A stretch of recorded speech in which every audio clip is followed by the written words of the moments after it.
سلام خدمت دوستان عزیز.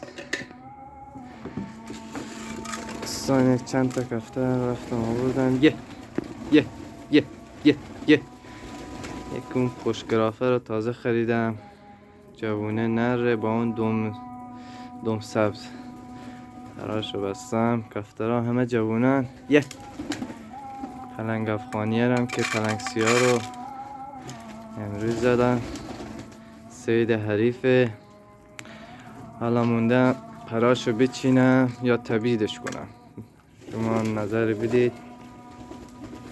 پلنگ سیاه افغانی رو پرشو بچینم مال حریفه بذارم باشه یا تبیدش کنم یک جای دیگه. خیلی دنبالش رو داشت، چند تا از بچه ها رو فرستاده بود که امروز منو دیدن که اگه میفروشیش صاحبش میخواد در قیمتی که میدی کفتر جلدش دوست داره. گفتم نه. حالا من که عشق کسی رو خراب نمیکنم، تا حالا از هر کی کفتری گرفتم، حالا چه به صید بوده به هر چی بوده دادم، ولی این حریف خیلی باش یعنی سرسختم. کفتر بوده از من میگرفته، کلکلای بیجا میکرده دیگه. کفتر باز جماعت هر جور باشه ازم باز میاد. کفتر بازی یک کاسه قرضیه، امروز باخبیدی باز فردا میاد.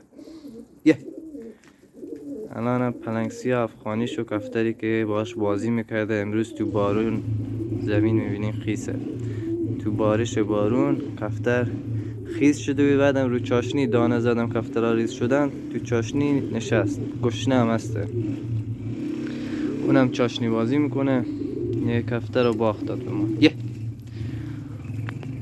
این دوم سبزه هم دوستان آوردم تازه، یک چند دقیقه میشه اونم آوردم. کفتر خوبیه، پرشیه، پراش وسته آوردم بپرینم داخل کفترها.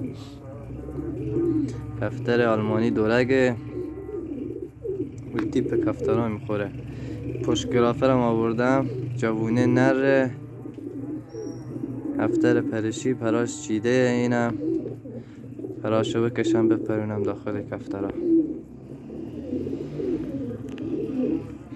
این افغانی رو مالا به نظر شما تبیید کنم یا پرشو بچینم براش ماده بیارم بندازمش جوجه، چون واقعا هوایی خوشگلی داشت، خیلی قشنگه تو هوا.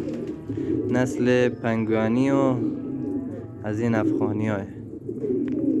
حالا بعضیا میگن پنگوانی بعضیا میگن افغانی، ولی پنگوانی هم نیسته، چون دست براش یک به یک سیاسفید. نسل پنگوانی و افغانی با هم قاطی شد. کلسیا هم که کروس کرده شانس، یک رخ داخل دمش انداخته. حیف که اون رخ انداخت، این اصلا رخ نداشت داخل دمش. یه دیگه چند روزی هم که مسافرت بیدم بازی نمی شدن. دیروزم که اصلا بیرون نکردن، رفته بیدم رو بوم دوستم بودم. امروزم یک بیرونی کردم که بپرم، دیدم که پلنگ افغان اومد خوابید.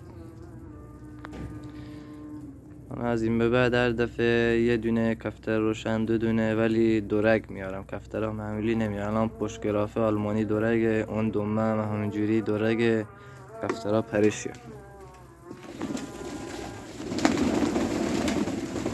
این پشت گراف جوونه نر میشه ایوون آورده بیدن. اینم دومه، اینم آلمانی دورگ. کفترها مقبولی که واقعا پرش میزدن. بعد مال من همه کفترهای جوجه امسال بودن، جوجه جوونه بودن.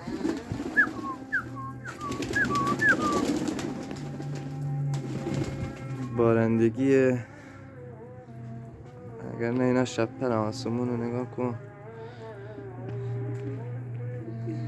برای همین شب نمیپرینم، چون بارونم داره میباره، جلو لام مشخص میشه داره بارش میکنه. پلنگ افغانی هم بخاطر این بارش دیگه از بوم صاحبش خداحافظی کرد.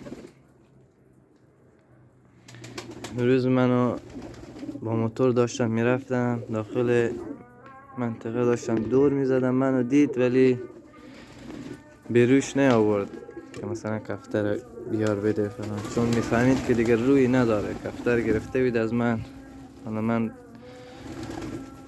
گفته بود نه چیکار فلانه، پرپریش کردم، پرش چیدم. انا اینم ما پرپریش میکنیم، کاری نداره. البته یه دونه دیگه هم از کفترها جلش آلمانی پلاکی بزن بدورم گرفتن تبیید کردم برای دوستم، یک منطقه دیگه داره میپرونه، خیلی دستش میدون میزنه.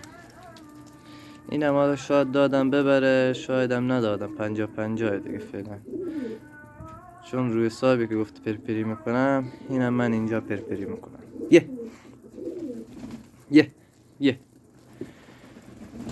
مخلص همه دوستان عشقباز، دوستان دمتون گرم بابت حمایت کردناتون. چند نفرتون واقعا زیر تمام پستام انرژی میدین، دم تک تکتون گرم. چاکر همه دوستان. تا ویدیو بعدی، خداحافظ همگی.